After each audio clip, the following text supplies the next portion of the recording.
Hey, friends. Good morning for those of you in the West. Good afternoon for those of you in the East. It is Gary Morris from the DLC Group of Companies welcoming you to this month's session of Level Up.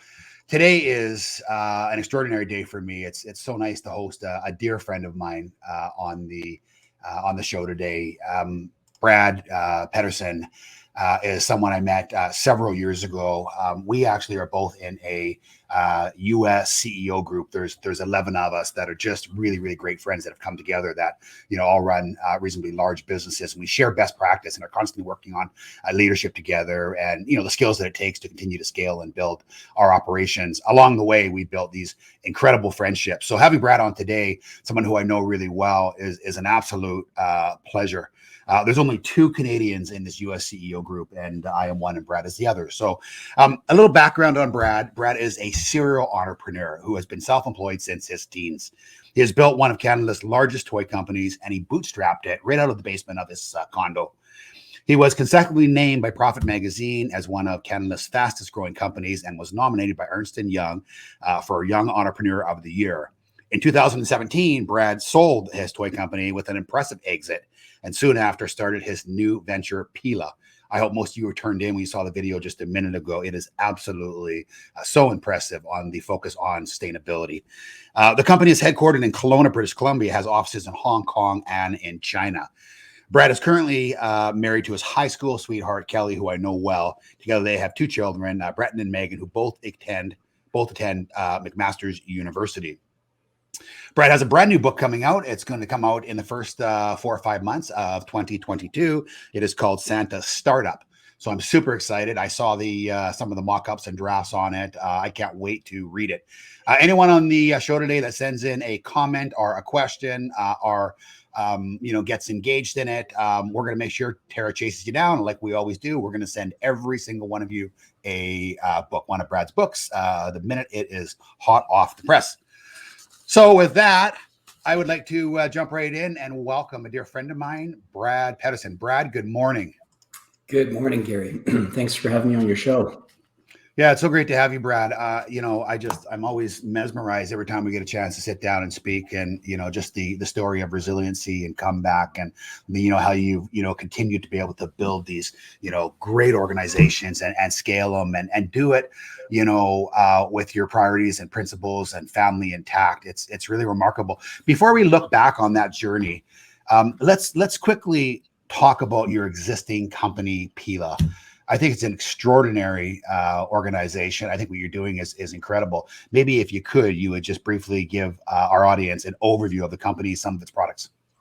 Yeah, that's great. Thanks. You have to bear with my voice a little bit. I've got a bit of a rasp here today, so my wife says I had my sexy voice on, but we'll go with whatever works. So Pela is a really unique opportunity. It was actually founded in 2007 by gentleman out of Saskatoon, Saskatchewan, very similar to what we'll talk about in my story of chasing the dream of building a toy enterprise. But he bootstrapped it from his basement. He had this idea, which you saw in the video, about how could he help create a better future. And he became fascinated with materials. From that, he built prototypes and eventually made a phone case. And that was kind of dumb luck. Turns out the phone case industry is a $20 billion a year industry. So he picked a pretty good one, pretty high profile also. And he was really good at making it, but he didn't know how to market it nor how to scale it. So when I exited the toy company in 2017, which I know I'm getting ahead of myself, but it became an opportunity for me to really make recompense for the billions of pieces of plastic that I had shipped around the planet. I used to be I called myself the real Santa Claus, hence the book Santa Startup. So I just don't have as big a beard or belly, thank goodness. But my job was to put smiles on kids' faces. But I always had some sort of, conflict with the way that we did things, knowing that most toys end up in landfill in 90 days or less. So this was a real great opportunity that really was kind of dear to my personal beliefs and my worldviews around sustainability. And when we got together, we really sat down and said, let's dream in Technicolor about what are the possibilities here. And we came away from that initial sort of landmark meeting, and we didn't talk about, the most eco-friendly phone case. We came up with a vision statement. We're creating a waste-free future. And that's been true to our hearts from the get-go. And I think that as we talk, you'll see and hear that the phone case was a means to an end. It's still a very important part of our business, but that's the first. We design waste of the human experience. That phone case literally is waste-free. It composts. It turns to dirt in as little as, in our new machine in a matter of hours, but in a normal landfill or a composting facility in a few months. And it really was the idea that we wanted to do what our ancestors did. If you think about it, our ancestors, they made tools out of wood, bone, feathers, rocks, things that ultimately at the end of their life return to the planet gracefully. And so we feel that, waste is something that we've created in the last 100 years or so.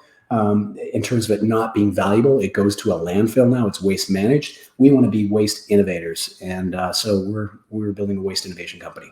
Well, and maybe just quickly talk about your newest product, which I think is fascinating. And I know just in order to sort of launch it and test it, you actually did a Kickstarter campaign, and as I always refer to it, you broke Kickstarter. It was a record for ever on Kickstarter for environmentally friendly sort of waste management. Why don't you fill us in on that and tell us what that product is? Because I think you're going to see this product in every single household in North America reasonably quickly. Well, from your lips to God's ears, let's hope that's the case. But this is, as you see on the screen, this is Lomi. And so this really came about 3 years ago when we were trying to solve one of our own problems. And I think for most entrepreneurs, that's really what it comes down to. You see a problem, whether it's your own personal one or one in the marketplace you're trying to solve. And the problem we were running into is we were making these products that were made out of biocomposites, but there was nowhere to take them. If you lived on an acreage and you had a home composter, that is where you would normally put it. But otherwise, you've got a green bin, a blue bin, and a gray bin. If you're lucky, you get 3. Most people only have 2. So where do I put it when I'm done with it? And so you think about it and go, well, it should go in the green bin. Well, yes, there are certain municipalities around North America that would take those products in, but it's actually very disparate and it's not really well organized. There's some that will, some that won't. Well, you think, well, go in the blue bin, recycled, right? Well, no, it doesn't get recycled. And in fact, we can talk about recycling, but it's the biggest greenwashing lie of, I would say, the recent century, knowing that, less than 10% ever gets back into recycling, which means nothing gets recycled twice. Most of it ends up in landfill. And you think after 30 years of trying, we would be much better at it. So finally, it's the gray bin. That's the garbage bin. And that's really not the ideal environment. So we came up with the idea, let's create a machine that actually does the process. And it started off with an idea. Initially, we were going to build these large industrial composting facilities. We're going to bring the stuff in, put it in there and let it break down. And we went from there. We actually were inspired by Elon, how he's democratized the electrification. Like your home has its charger. You have solar panels on your roof that can feed the charger and charge your car. We're like, why can't we democratize this? And so that's exactly the approach we took. And we came up with a machine that basically would look after our bioplastics. And along the way, we stumbled on another very big problem, which is food waste. Now, I don't know about you, Gary, but I was naive about food waste. I thought, food waste going to landfill, that's fine, right? You just throw it in a garbage can, it goes to landfill, it turns to dirt eventually, right? Actually, that's not the case. When food waste goes to landfill and is covered up, it decomposes in an anaerobic environment. And in that environment, it produces methane gas. And methane gas is like lighter fluid to the greenhouse gas emissions that everyone is concerned about. So in any event, our machine is designed to handle food waste and bioplastics. And literally, we say that, Lomi magically turns your food waste or your organic materials to dirt while you sleep. Literally, at the end of your day, after you're done eating your meals. And by the way, I hate food waste. I don't know about you. If you have those green bin programs, they're gross. They smell. It's messy. So we just eliminate that. And you press this button, and the next day, it's soil. You can actually use it in your garden. You could put it into the green bin, send it to landfill. But we've given value to the waste stream, which we're pretty excited about. Yeah, it's absolutely extraordinary. I mean, I can't wait to see more of it. I know you guys are super excited about it now, and you're building as we speak. So Brad, just because I want to go back to sort of the last 18 months in COVID, I want to just only speak on it for a minute. But, in many ways, COVID changed the world. It changed how we communicate. It changed our proximity. It sent us all home to work. We become more efficient. How has that changed your organization? And what are some of the lessons maybe that you think are going to transfer, long term? Wow. How has COVID changed the world? I don't know if you remember the Chinese parable, "We'll see." I'll paraphrase it, but it's something about like a Chinese farmer has a horse, and the horse runs away, and his neighbors say, "Oh, what terrible luck you have." And he says, "We'll see." And the next day, the horse shows back up again with two horses, and the neighbors say, "Oh, incredibly lucky, you now have two horses." And he says, "We'll see." And then one of those wild horses came home. His son tries to ride it, tame it, gets bucked off, breaks his leg. His neighbors say, "What terrible luck you have." And he says, "We'll see." And the next day after that, the military come to the village to conscript the local boys. And because his son has a broken leg, he doesn't get conscripted to go to war. And they say, "What incredible luck you have." And he says, "We'll see." And so I think of that story in the context of COVID. And, it reminds me of the event plus response equals outcome. And, this has forever changed our world. I'm not trivializing it. It personally affected me. I lost a loved one through this. And it certainly has had a lot of gravity. But in terms of how we've viewed it and what we've done with it, I would say this has been one of the most incredible times for me personally, for our business to grow, because we've looked at this as an opportunity more than an obstacle. We've used the abundance mindset versus a scarcity mindset of like anxiety, stress of the unknowns versus the possibilities of what is this great change, this great reckoning doing that allows us to create new, better ways the way we operate our business. Yeah, absolutely incredible. Wow, what a great job paraphrasing that parable. Incredible. So I just want to remind everyone that if you have any questions, guys, feel free to send them in close comments. We're going to send you guys all one of Brad's new books. So Brad, you were an early entrepreneur. I mean, you started your first venture in high school, and that's really inspiring. And I think inspiring to a lot of our viewers, because they have kids that I think in many cases, would love to be an entrepreneur. And you sort of, have been one since a very young age, but it wasn't easy because of course you came from, a family of healthcare professionals, and they wanted you to, go through and become a chiropractor. Maybe just talk to us, share a story about that journey, and how did you finally break away and able to follow your dreams? Yeah, no, I came from an incredible family. I was raised in central Alberta, and, a wholesome upbringing. I was the luckiest guy in the world, truly, when I reflect on the way I was raised, where I was raised. But yeah, my family, my dad was a chiropractor. His father and mother were chiropractors. My great grandfather was the first chiropractor in Denmark. So ever since I was a toddler, I was told, "You're going to be a chiropractor like your daddy someday." And I kind of just believed it. And, I was in school to be a chiropractor. I actually did my pre-chiropractic, and it was just part of the process of what I was going to do. And one of the luckiest things, or I would say the luckiest thing that's ever happened to me, happened during that time. I met my wife. Obviously, wasn't my wife then, but she would become my wife.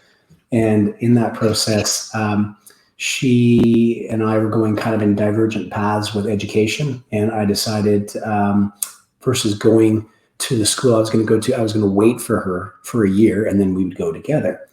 And, I had always been very entrepreneurial as a kid. I had different businesses. I had actually a wood cutting business. To this day, I say it was one of the greatest businesses ever because I had really no overhead costs. I used my dad's truck, his saws, his splitting mauls, the gas, and then we had abundance of trees.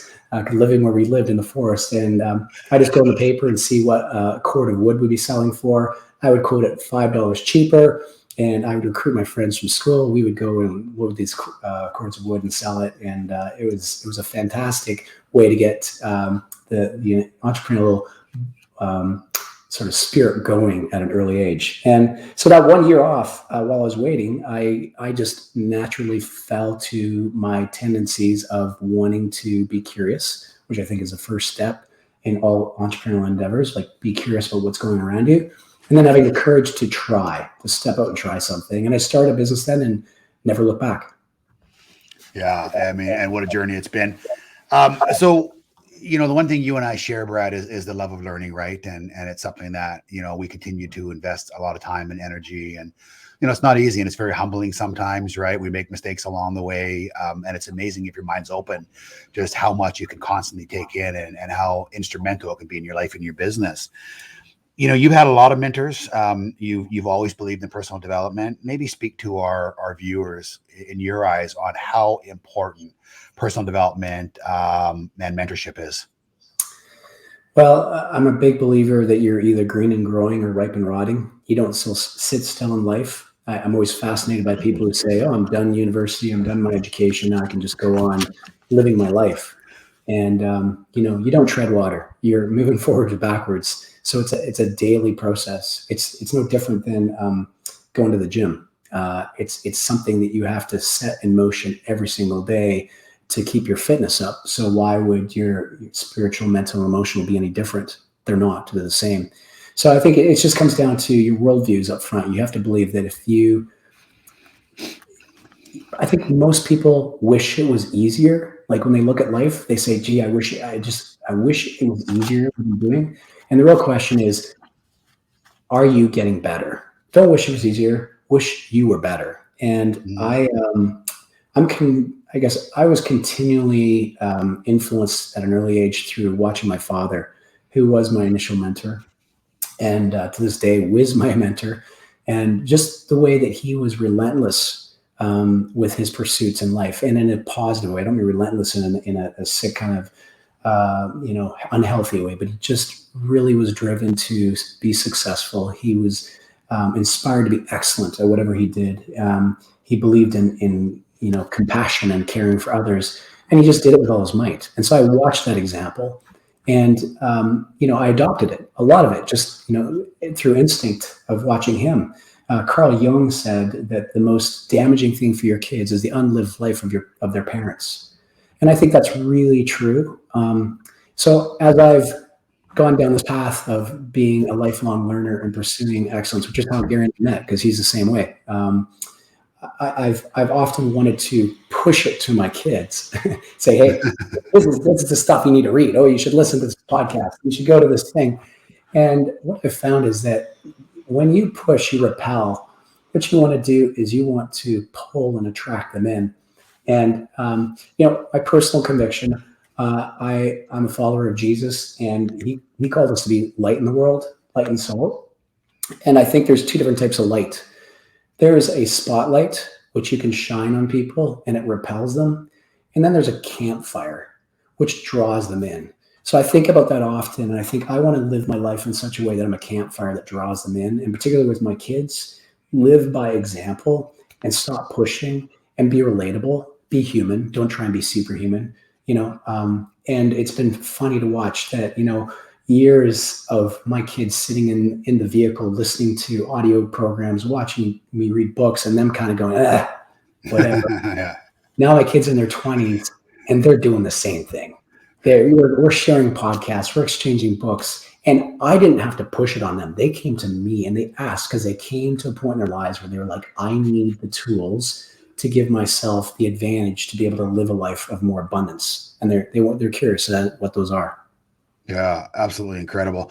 It's funny because I want to talk about resiliency and falling on hard times and negativity and fighting, some of that evil off. Brad, you and I have had this conversation on a personal nature. I mean, there's a small group right now that has been orchestrating a smear campaign against, Dominion Lending Centers, against Gary Morris personally. And, and you and our group have talked about this and just said it's so, it's extraordinary to get to a position where just by being successful or building the number one brand in the country, that people resort to negativity, rumor, innuendo, and the lengths that they'll go. And I know that you said mastery lives on mountaintop. Mastery lives in the mountaintop of mistakes. Maybe some advice to anyone on here who is in their marketplace. They have haters out there. They're suffering with failures and whatever that may be. And any lessons you can share with us on how to just keep a level mind and move forward and continue to be successful and not get caught up in some of that noise? Yeah, it's a tough one. I remember John Maxwell. I heard him speak some time ago, And he talked about just the value of time and character. And your character over time will ultimately prove true to who you were if you're consistent with the way you live. And I mean, I can tell you in 2006, I had built the largest toy distribution company in Canada. And we had been on a tear. I mean, we'd only seen a hockey stick up to the right. And it had really been built on the sheer force of will of myself, my team at the time. But we also found out the hard way that you can grow too fast. I didn't know that was a thing, but in businesses, you can break them by growing too quickly. What happened is we ended up having to declare bankruptcy. And the year before, we're celebrated as one of the top companies in Canada. And in that whole process, I had over $1 million of friends and family money that was in the business, and all that was lost. And, you know, I came from a small town in central Alberta, and you can imagine me going back for holidays. I was suddenly the town pariah.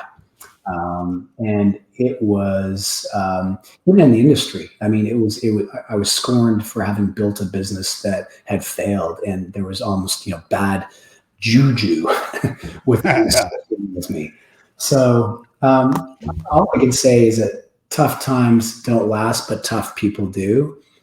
It's really crappy advice, but if you're consistent and you are over time willing to just pay the price of discipline, the compound effect on the other side, the term that you from a dear friend of ours that we both share, is that your character will show through in your actions. And I can now tell you that I can go back to that town. And I mean, I had an opportunity through my exit to settle some things with some people and I guess clean up some relationships. But overall, I've been vindicated just by being consistent. And I really believe that you just have to live your authentic self, be true to who you are, do the right thing. You know, my father used to always say, you can't do the wrong thing right, just do the right thing. If you're consistent, ultimately, this is what's going to show through with those around you. Yeah, and it's interesting because we talk about these challenges and adversities and failures, and it comes in, you know, so many different ways, right? Like I always say, I've been saying for years, there's always another, you know, bus trying to run you over, and it can be a successful mortgage broker in a small community where his competitors are saying, "Oh, don't go to him. We must be doing something, you know, inappropriate or wrong." You know, when you exceed at a very high level, you know, there's always going to be misery loves company and people. So, you know, it's interesting because it's never about being kicked in the teeth. I mean, us as entrepreneurs and business builders and building our mortgage companies and whatever business you're in that happens to be watching on one of the channels on Facebook right now, it's not about, you know, being knocked down. God, you're going to be knocked down over and over and over and over. It's the old saying that we've all heard. It's about getting back up. So, agreed. Yeah. Awesome. Yeah, you know, I just add on to that, you know, it's a part of what we need as human beings. I mean, here's the irony. We really go out of our way to avoid any kind of discomfort. I've come to learn, because I've been through a number of discomfort sort of situations, I've come to learn that as a human being, there's a few things we absolutely need. We need food, we need water, we need oxygen, we need companionship. You know, we need the ability to be free and express yourself. And I would add to that we also need struggles. Ernest Hemingway used to say, he was quoted saying, "The world will break all of us, and some of us are stronger in the broken places." And what that means is that when you break a bone, if it heals, let it heal properly, it actually will be stronger than it was before. It's not just resilient, it's actually anti-fragile. It gets stronger. But it also could go gangrene if we don't actually let it mend properly. And so I think a part of our human experience and how we are turned into who we are today is going through challenges, going through crisis, and learning to have a certain stress level that refines us. You know, a diamond is a lump of coal under a lot of heat and pressure. You know, gold is refined in fire. So those are great metaphors for why would our human condition be different? And we as parents tend to try and then keep our kids away from any kind of adversity. That's the thing that's going to make them great. So rejoice in your suffering. It's actually a part of what's making you who you are. Yeah, your pain is actually your power, right? It's hard to recognize it as that when you go through it, but once you go through it, you just go, wow, okay, I didn't, you know, we had Lewis Howes on last year, and, you know, Lewis Howes now, I don't know what he has, 300, 400, 500 million downloads on his podcast, The School of Greatness. And he just said, I want to stand in a room and I want to have everyone just throw darts at me. You tell me I'm old and fat, I'm gray, I'm ugly, I'm a liar, I'm a cheat. I'm just bring it all to me. Let me get it all, take it all head on. I'll come out the other end stronger because I realize that that doesn't hurt me. So, and it's incredible because as I said, we all go through different situations. So let's take that to the other extreme now. So let's talk about scaling a business. Let's go back to pissing off our competitors and absolutely whacking them and taking more market share and growing like crazy. The challenge for most people who have a business or who run a mortgage company or who want to be entrepreneurs is they get caught up sort of in the micro. They don't think of the macro, and they get sort of paralyzed by analysis. You have been particularly good at scaling and growing businesses. So what do you maybe just share with us sort of the skill set that you think is required to effectively grow your business? And I don't care if you're an independent realtor, a mortgage broker, or you want to start a business or you have a huge team. Some tips on that, Brad. Look, I think everyone aspires to scale and build companies quickly. So this is my 7th adventure in business. And the one thing that's been common with all of them is been fast growth. And in fact, we were just announced in the Deloitte Hot 50, the #1 clean tech company in Canada. So there's, I guess, proof and point of that. Look, I think there's 3 things you need to be aware of when you're scaling a company. First of all, you need to be aware that you're breaking your business. If you are growing quickly, you're breaking it. So what do you need to be constantly thinking about? And there's 3 things you got to be thinking about. You got to be thinking about the people, the systems, and the cash, because those are the 3 things that are constantly be breaking. And so I think every great leader has to, if you're the CEO of the company, your job is to set the vision, find and empower the team, and ensure the resources are in place for us to be able to keep those 3 things constantly being reinvented. And if you're growing a business quickly, it's something you're going to be doing on a quarterly basis, maybe even a monthly basis. It's not something you just kind of one and done. You got to continue to do it. And I'd also say that a business will never grow bigger than you. You have to invest in you first, and you have to be willing to lean into it. So one of the things that Dan Sullivan, he's the creator of drawing a blank, Dan Sullivan's company. Anyways, it's a coaching company, very successful one. He said, most entrepreneurs, they think about doubling their business. And with doubling, they know that they could do twice as much and they would actually be able to do it. You should be thinking about 10 times your business, because 10 times should hurt your brain and make you think, okay, what do I have to do to go 10x? And you'll know there's no way you can work twice as hard or 10 times as hard to actually achieve the results. And it really will force you to sit back and sort of consider, who are the people I need to have in place? Because that is the most important thing. If you don't have the right people, you're not going anywhere. And then, do my systems, will they last and for how long? And of course, scaling business, it just drains cash. Top line is vanity, bottom line is sanity, cash flow is reality. So where is my cash flow at? How do I continue to ensure that I have my cash in place so I don't get myself into any kind of near-term issue? And, I would say just any great enterprise needs kind of 4 things. And that is a great founder with an idea, a different strategy, not better. So when you're considering, if you're saying we're just like, but better, no, you want to be different. You want to stand out. And I think Dominion does a really great job of that, right? You got to point a difference in the marketplace. Third is you need a high performance team. These are rock star superstars that will help you accelerate and build, and who you can delegate through. And then finally, the final piece, which is super critical, is discipline execution. We could talk about the 98 hockey team that went to Nagano, the Olympics. We had Gretzky, we had like the best of the best, and yet they lost. So they had the team, but why did they lose? Because they couldn't execute.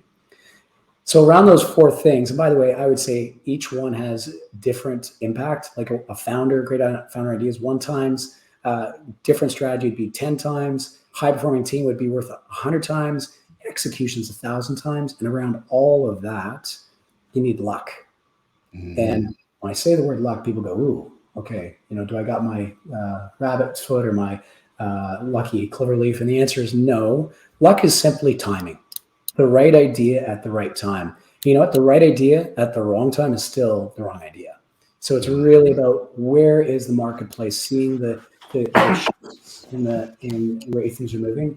And while you can't change the wind, you can adjust the set of your sail and finding what should I execute at that particular time. And that's really what the leader should be thinking about all the time, looking into the future, navel gazing. Yeah, that's just incredible advice, Brad. Thanks for sharing. Brad, I'm going to share our most recent trip to Fort Lauderdale with the viewers, because I think there were some things there that we all took away that was absolutely incredible. For those listeners, one of the persons in our CEO group is the founder of Remax Worldwide, founded in 1973, and he's kind of like the godfather in our group. What is Dave now, Brad? 75, 76? I think he's 74. 74. Okay, 74, Yeah. 75. And we talk about often journey and getting there, and we look back, and last time, and I'd like you to make a comment on this, Brad, if you have anything to add. But he said, I look at my life now, and he said, I'm 74, 75 years old, and I had three distinct sort of periods. He goes, in my early years, he goes, it was my earning years, right? So in my 20s and my 30s, it was head down. I was the hardest working guy. I was the first guy there. I was the last guy to leave, and it was just, I wanted to just outwork everyone. And he goes, and I did, right? And here's a guy who crashed 70 NASCARs, raced the NASCAR team for 10 years, sailed this balloon around the world. And he goes, and then I got into sort of my learning years, right? So I had my earning years first, and then my learning years were sort of when I was in my late 30s, early 40s, right through to my 50s, my end of my 50s. And he goes, those were my best years. Those are the years that I learned from all my mistakes. I became more efficient. I learned to listen more. I really see an extraordinary growth in me personally and in our business. And he goes, and then I look back now when I got into my 60s and into my 70s, those are my yearning years, right? He said, I yearn to be back in my learning years, right? Where everything that I had learned along the way. And he said some extraordinary things. One of the other things that he shared with us is he said, I realize that, taking incredibly care of our people and having good people is unbelievably, vital to my business.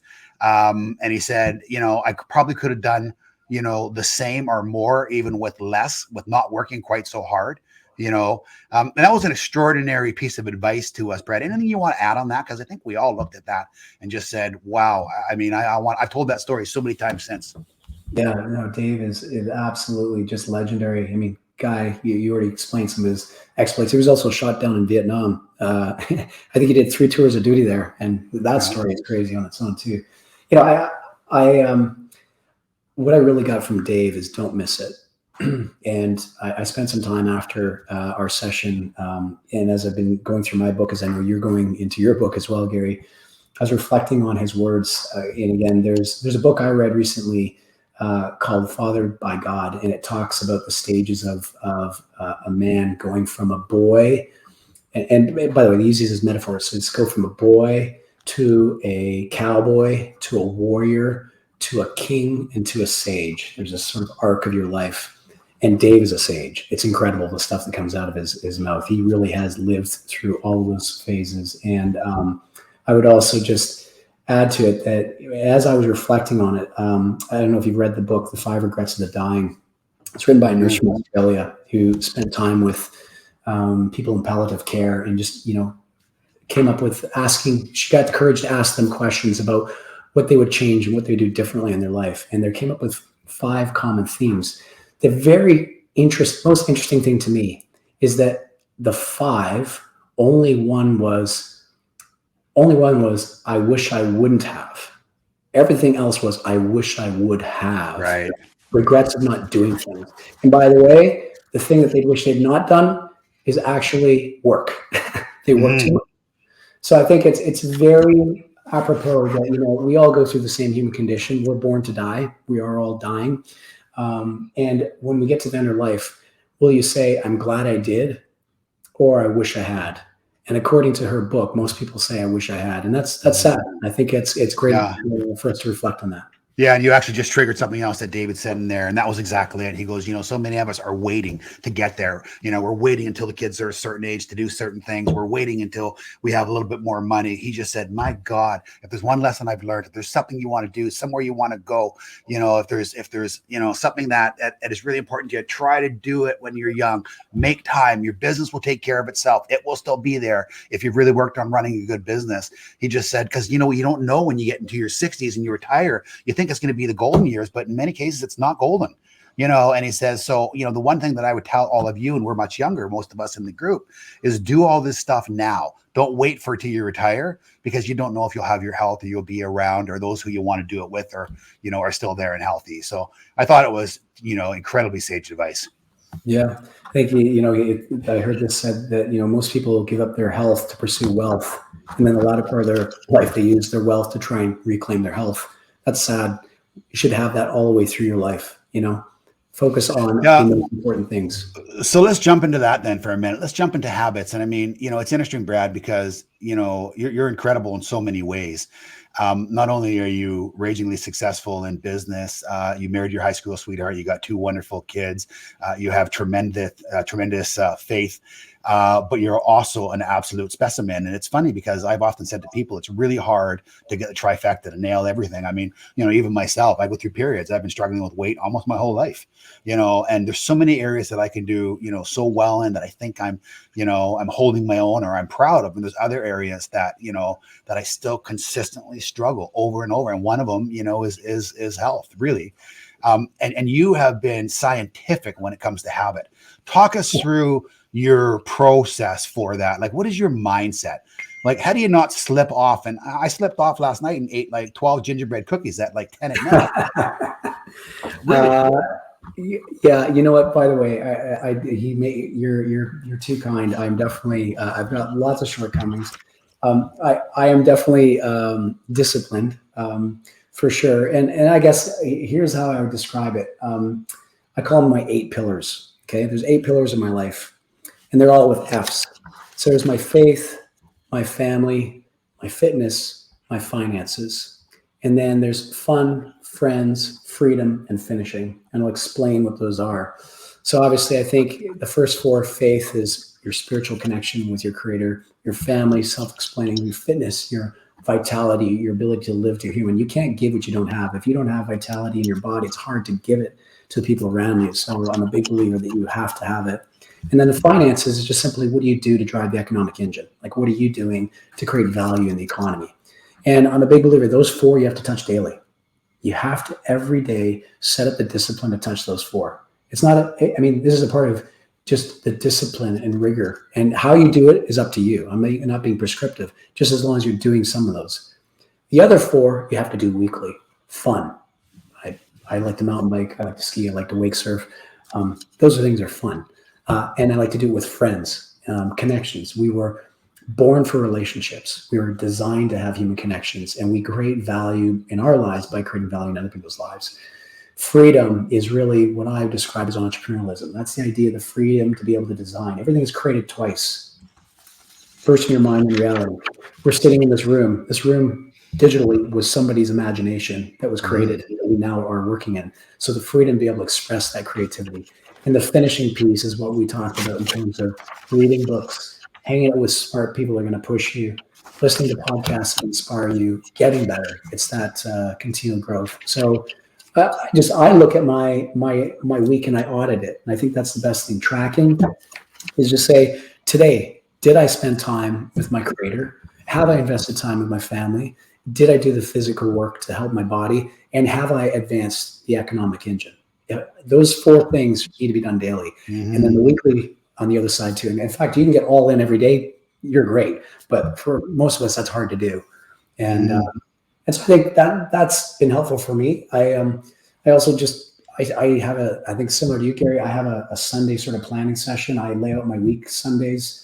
I do a connection every morning with my wife first, and we do this review of our week, and we actually give each other kind of a feedback in terms of how we performed in our functions as partners in life. And then I sit down and I plan my week out, and I just prioritize those first 4 things to make sure that I built them into my week in advance. Because if you don't, life happens, and there's creep that happens in your calendar.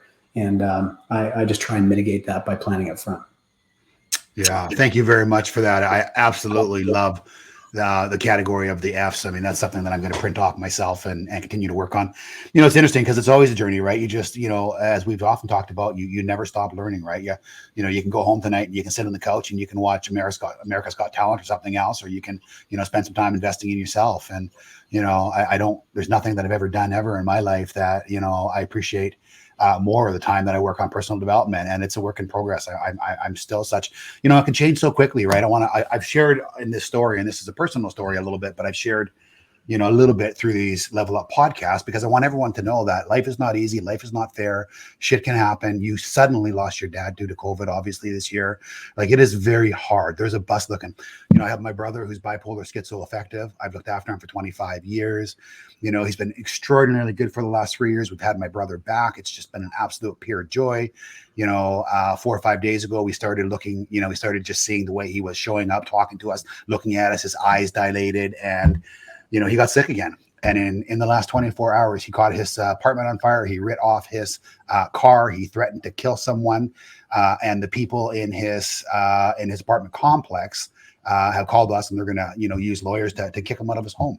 And now he's, we had him picked up. But I mean, I guess the point is, and I share that, is, I take a little bit of Lewis Howes feedback. And, like vulnerability, we're all going through it. It's a very, very difficult life for everyone. I always say to people, you show me somebody without a problem and I'll show you a liar. Right. And I know, you and I have had conversations on this. Right. And, the thing that I want to continue to give people hope for is that even when you think it's a tough day, it's really tough. It's been tragic. Right. You will get through it. Right. Brighter days, are ahead. Any comments you want to make around that, Brad? Because I know we talked about some of that in the past. Yeah, no, thank you. And I'm sorry to hear about the challenges, but as you said, we all have them. The problem is that we're terrible at comparing. We compare up instead of comparing down. That's just our human nature. So, we go on Instagram, Facebook, and we see these people's incredible lives, and we think, oh, they got it all together. So we're comparing our back of stage to someone else's front of stage. And it's just a lie. It's behind everybody's front of stage. It's a mess. There's messes going on everywhere. And life is messy. There's just, I lost my father unexpectedly a month and a half ago. He was my hero. He was my mentor. Didn't expect it. Threw several curveballs at me that I totally didn't see coming. And despite the incredible adversity, we've been able to turn that to an advantage, in that it's actually created connections with people in my family who've had distance for a long time. It's brought us together. And I think that the point is that, we always have something to be grateful for. Attitude of gratitude, and I know it sounds kind of cliche, but honestly, like, if you start your day just giving thanks for, I live in this free country. By the way, if you live in Canada, you're in 0.5% of the world's population. You won the lottery just being here, okay? You're in the top 5% income earners if you earn $35,000 a year in the world. It's incredible. You have your hands, you got your eyes, you got your family. There's so much to be grateful for, but we always are comparing what we don't have to other people's haves, and it draws us down. I think it was Eleanor Roosevelt said, comparison is the thief of joy. And a way to battle that is just to start off being grateful. I start off every morning through a gratitude session. I do a meditation, and I just spend time thanking God for the many gifts and graces that he's given to me. And that doesn't mean I have a perfect life. I don't. I mean, I went through bankruptcy 3 times. You've made me sound way better than I am. I've got all kinds of battle scars from the bullshit that's happened in my life. And but you can let your struggles become your strengths. And it's sort of event plus response equals the outcome. Mm-hmm. Yeah, thank you. And it's an important subject today, because you nailed it, right? People look on the outside in and they go, oh, well, everything looks so perfect, and we compare ourselves to the Joneses, and we have to stop that, right? We, there's strength in us learning together and, and sharing together, right? Just, lifting one up rather than, trying to kick someone, in the other direction. Anyway, next thing. So Brad, if you look at, we have a lot of business owners on here, as I said, what are sort of a few attributes, character attributes that you see are most vital or important for someone who is a leader or wanting to grow a company? It's funny, and I'll make one comment on it before I let you go. I've said this many times, and I think I originally got it from Darren Hardy, right? It's funny. A manager walks around finding people doing something, wrong. A leader walks around finding something finding people doing something right. It's complete different mindset. So maybe talk to us. I mean, you're running a big company, you have a lot of employees. I'd like a lot of people who have staff, underwriters, they all think they're great, business leaders. They think they're incredibly good, leaders in the business. And there's a lot of room for growth there. I'd like your perspective on that. Yeah, characteristics, attributes, to me, they're kind of one and the same. Patrick Lencioni wrote a book called The Ideal Team Player, and I think it's an excellent read because it really talks about the attributes you're looking for hiring, but also I think it's a good reflection on who do you need to be, like who do you need to become to actually be the leader that you want in your life. And so he has it summarized as hungry, humble, and smart. I think Warren Buffett has a similar the three I's. I think it's intelligence, integrity, and initiative. And I would say they're all very critical. He talks about, like, if you have somebody with initiative and intelligence but no integrity, they are a talented terror, right? If you have somebody with, like, if you have only two of the three, it's a problem. And so I think that's one of the things that I would say from an attribute characteristics that we're looking for. But as leaders, just first and foremost, you got to learn to flick your own bick. You got to get up in the morning and decide, okay, great. Yeah. And I think confidence, Darren talks about this, the most important attribute of a leader is to be confident. One of my former mentors used to say, often wrong, seldom in doubt. Meaning that he was confident, even confidently wrong, but he showed up and was able to move things because of that. He's curious. You're continually asked questions about the way things are in the outside world, zooming out as well as zooming in the inside. Are these processes still making sense? Are the things that we're doing still working to help build value? Because at the end of the day, we all get compensated for the value we create in the marketplace. That's how it works. And then courage. The original virtues that were espoused by Aristotle were justice, courage, wisdom, and temperance. And to me, courage is the most important because it's taking that first step. It's starting without knowing how it's going to work. And it's that bliss point between recklessness and cowardice. So it's not crazy courage and it's not cowardice. It's just enough to actually make progress. So I think from my standpoint, those are the things that I encourage your listeners to be thinking about as they assess themselves as a leader. Am I confident? Am I curious? And am I living a life of courage? Am I going first? And within that context, these attributes of hungry, humble, smart, do I actually have those? Am I edifying and showing, leading by example that this is how we behave as an organization? I think it's important. Well, you know what? It's interesting too. Just to dovetail on that, the most important job, number one job of a leader is to lead by example, right? Because whether you think you're leading or not, people are looking at you every single day, right? And it's on the weekends and evenings and at church on the Sunday or whatever you're doing, right? It's incredible. Here's what I want to know, most importantly, maybe the question of the day.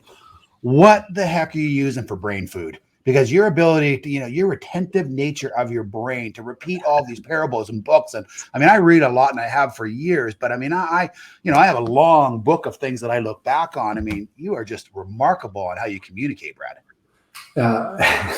Thank you, Gary. Is there fish oil or what are you using? Yeah. No, look, first of all, anything I have is only a gift from my creator. So I'm using it to the best of my ability. There's this Greek term. Have you ever heard the term arete? No. Yeah. Basically, it's how Greeks would describe their fellow men and or women when they had basically achieved excellence in all their faculties, the things that they were gifted with. And they're all different, but they had achieved excellence. So I take your word as a compliment towards arete. My life was God's gift to me. What I do with it is my gift back to God. And so I have tried to live a life where I'm using my full faculty as best as I can. And it does have its limitations, trust me. Yeah. Excellent. Good job, Dave, on bringing up all the information and screenshots along the way. We're just going to wind down here, Brad. We got a few minutes left. Is there anything that I got a couple more things we can go to, but is there anything you'd like to share? Anything that you think that we've missed today that, is advice that you constantly find yourself sharing that's helpful?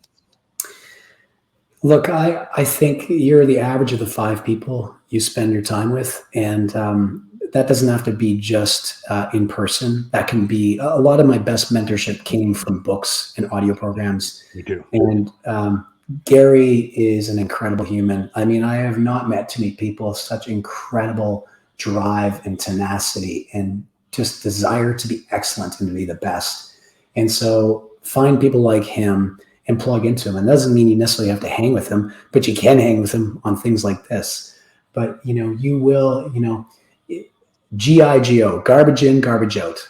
Also, good stuff in, good stuff out. So just start flushing your mind with good things that inspire you to live a life that ultimately is one that's thriving at every level. Again, using all your faculty to the best that you can. So listen, if somebody's on here today and they go, wow, that was really great and super inspiring, and it made me think maybe a little bit different, or maybe I want to, sort of get back on track. I've drifted, and they want to just, like go somewhere now that can sort of help them take that next step. You and I always talk about the Darren Daily, of course, that Darren Hardy sends out. But if someone is starting their journey on personal development, because it is never too late, any comments on where you think they should start or the best way? I mean, certainly everything in the world is curated and on Google. But, for someone who just says, I'm hungry for some of that, where do they start? Yeah, honestly, I think Darren's stuff is the best. I mean, that's how you and I met. And that's why I continue to rinse and repeat it personally. And I send my team to his programs. If you wanted to sort of have a snack size, yeah, exactly. The Compound Effect, that book, in my opinion, is the best book ever written on personal development. I don't know a better, you couldn't have, if anyone said to me, oh, is there a newer or better? There's no newer or better, actually. He just explains principles that are timeless in a way that is super approachable and understandable. So that book's amazing. And then if you wanted to have like a snack size of Darren, I would say his Jumpstart program is pretty incredible. And that's an online program you can take. And it unpacks the compound effect and personalizes it. I think is very helpful. Yeah. And the other thing is, the other one thing that he does that's really good is the entrepreneur roller coaster, of course. For someone who is looking to improve their business. And, it's interesting because people, are looking for advice where to start, because there's so much stuff out there, and, and we've looked at a lot of stuff, and I'm with you. I think his stuff is the best in the world. I think he is the, probably the best leadership coach that I've ever come across. So, listen, Brad, we're going to, I think, wrap there. I want to thank you. Thank you for being my friend. Thanks for being my pal. Brad now lives up in the Okanagan, where I spend, most of my summer, and we spend a lot of time together, and our wives are friends. And, I'm always inspired by you. I felt like we just sort of scratched the surface today. I mean, I think I could have you back, and we could have a whole bunch of other, topics and dialogue. It's extraordinary. You're just such a wonderful curator and such a wonderful person. So thank you very much. To all of you who have been on the call, we really appreciate all of you tuning in to the Level Up series. We'll be sending out a whole bunch of Brad's books, once they come out. I think you're sort of thinking mid-year next year. Is that what no one is going to, by the time it goes to print? And yeah, I think that we'd expect that there should be about the middle of 2022. Okay, awesome. Can't wait. And just really quickly, I want to make sure that everyone knows our next Level Up series is with Lisa Lisson. Lisa is the president of FedEx Canada. Super excited about having her. We tried having her on a couple of weeks ago, and we had a conflict. So she is coming back. Look forward to having Lisa on soon. And then lastly, to all of our viewers, our guests, our mortgage professionals, our friends, our referrals, thank you very much for tuning in and spending an hour with us. We understand how busy and valuable your time is, and we are sincerely grateful for, just your attention for a short period of time.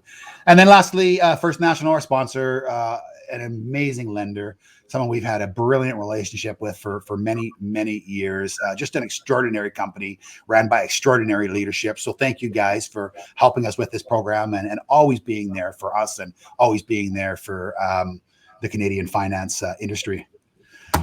Mr. Pedersen, I will keep you in the green room. We'll chat for a minute offline. Thank you again for being here. And to everyone else, thank you very much, guys. We'll talk soon. Have a great day.